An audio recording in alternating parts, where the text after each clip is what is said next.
at that time. Kilos mo sa kilos. The image is down. Pag-aaralan natin yan, dapat encourage you to attend the Sunday school, to attend the Bible school, mga kapatid. Ini activities in the church, me, attend, teman mga kapatid. Meeting.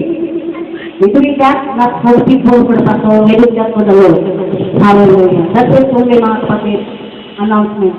Okay, let's go. Let us pray.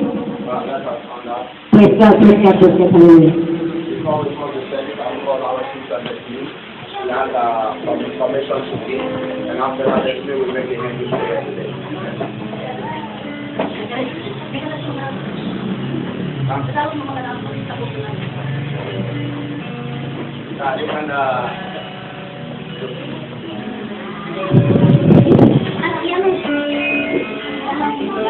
Okay, you give the information, okay, and then you give the microphone to Brother Malak, and then they get it. Okay. Good morning po sa lahat.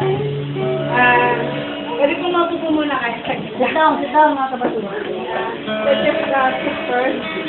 I'm sorry, but only we can take our seats. Okay. Ang coming March 31 to April 4, nag-come up po kami ng activities para po sa mga bata. This includes the children's ministry po.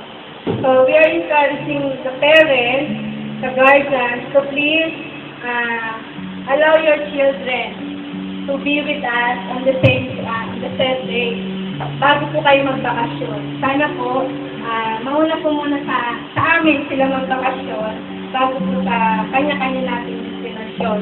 So we are moving po for the parents. So please, I'm begging you po na please allow you po yung mga children po na pumunta po dito. Amen. It's on March 31 to April 4. That will be 9 o'clock to 11 lang po yun. So, yung 4 days po yun, it will include the Bible study, the activities.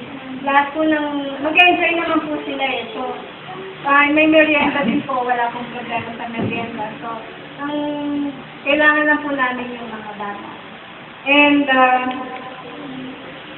please paki-include po kami sa prayers ninyo na sana po magkaroon ng at least service po para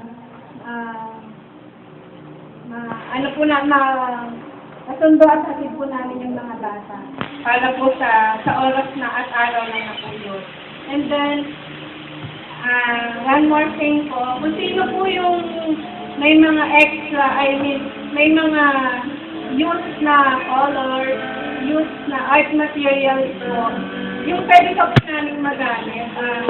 Pwede kung okay lang po sa inyo, i-donate nyo na lang po sa amin. Para po magamit namin as art materials po namin sa incoming event po namin. And we have our box po dito para po sa love offering po, para po makasupport din po sa materials and sa food po ng mga bata po.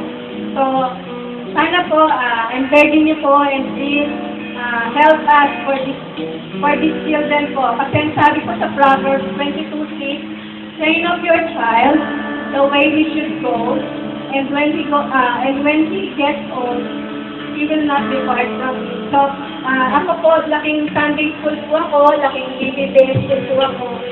And meron po talagang dating sa point na ng buhay natin na ipararano po ni Lord, pare-realize po ni Lord sa atin kung paano ang buhay natin na may Diyos at paano po ang buhay natin na walang Diyos. So, sana po, habang bata pa po yung mga bata, i-train na po natin sila to be here with us po. So, please po, yun lang po.